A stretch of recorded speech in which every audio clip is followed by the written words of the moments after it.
Today I'll be speaking about events that occurred during my year and the month of my birth, which happens to be December of 1991. The first thing that I'm going to talk about is a movie. The name of the movie is called Father of the Bride. That movie came out December 20th of 1991. That movie was simply about a father who found out that his daughter was getting married, and he was not okay with that. He was a businessman, and he owned an athletic shoe company, and based on that, he tried to submerge himself into his business, and he tried to do everything in his power to not have to give his daughter away. Eventually, he found out that, hey, the easiest thing to do is just accept him, and if I accept him, it'll make my daughter happy.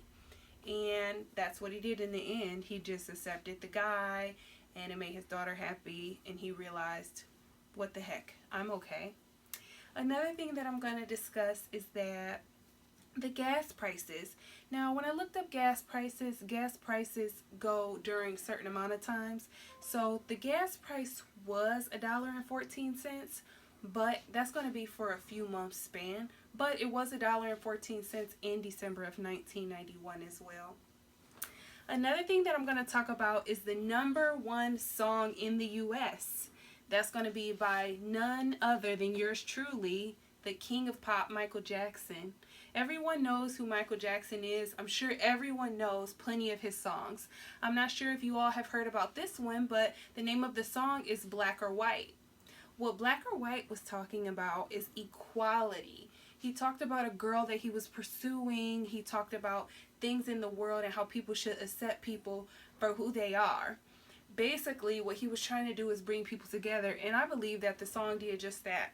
When speaking to elders or people that were of age during that time, they all say that people all around the world love that song. That song wasn't only #1 in the U.S. It was #1 amongst different countries, worldwide. Another really cool thing that I'm going to talk about is the Austin Yogurt Shop murder. Some people may not think that's cool, but since I'm going into criminal justice, I love looking up murders and things like that. So the Austin Yogurt Shop murder occurred December 6th of 1991. An officer was on patrol driving through your local small little neighborhood, and he found the yogurt shop had been burned up. Now, among checking the yogurt shop, what he found was that there were 4 teenage girls that were burned inside of that yogurt shop. I know that sounds terrible, and I couldn't imagine if that happened in a town around here, but yes, 4 teenage girls were burned inside of that yogurt shop. Not only were they burned, but those girls were tied up. Those girls were stacked on top of each other. 3 of them were stacked on top of each other. The other girl was separate, but she was also tied up. And these girls were all shot in the head. And in addition to that,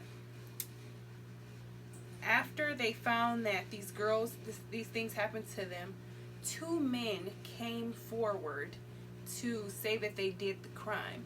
They confessed to the crime. They gave very little detail of what they did, but it was enough detail to where they were arrested. Now, eventually, after investigators and attorneys and a judge, after everyone looked into all of this, unfortunately, those guys had to be released. In 2009, those 2 males were released due to lack of evidence. Now, I know what you're thinking, the same thing I was thinking when I read the story. How is that possible? Well, just because you confess to a crime, it doesn't necessarily mean that you did the crime. Sometimes people have other people take the weight for them to go to jail so that the head guy in charge doesn't go to jail. So, I'm not as upset because I would rather we have the right person in jail for it than to have the wrong person in jail and somebody else got off scotch-free. So, that's going to be the gist of my story today. That's all of the events that occurred in December of 1991. Thank you.